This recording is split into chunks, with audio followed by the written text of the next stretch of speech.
বন্ধুরা, বউ বাড়িতে না থাকলে ঘরবাড়ির কি অবস্থা হয়। আমি যখন যাওয়ার সময় গেছিলাম, ঘরটা কি সুন্দর গুছিয়ে রেখেছিলাম, আর এসে দেখছি এই অবস্থা। তাই তাড়াতাড়ি করে ঘরের কাজে লেগে গেলাম। এখানে বিছনা বিছনা সব গুছিয়ে ঘর মর সব ঝাড় ঠাড় দিয়ে দিয়ে চলে গেলাম মুখ ধুইতে। মুখ ধুয়ে তাই একটু রেস্ট নিচ্ছিলাম। রেস্ট নিতে হট করে মনে পড়লো যে আমি তো চার্জার নিয়ে আসিনি।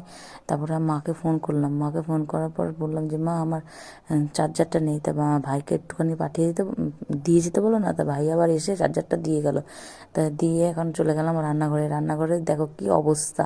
তাই এই অবস্থা দেখে আমার আর ভালো লাগছিল না। তাই তাড়াতাড়ি করে সব গুছানো শুরু করলাম। তো গুছিয়ে গুছিয়ে তারপরে দেখি বাবা বলছে কি যে আমি মাছ আনছি, তা রান্না কেউ করে নে, তা এখন এই মাছ দুটো আমাকে ভেজে দেয়, আমি ভাত খাবো, আর আমার খিদে লেগেছে।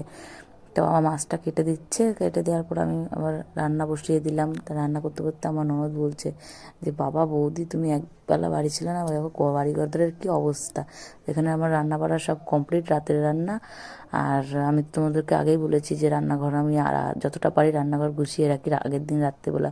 তাই যে, তো সবাইকে এখন গুড নাইট, আজকে তাদের ঘুমিয়ে পড়বো।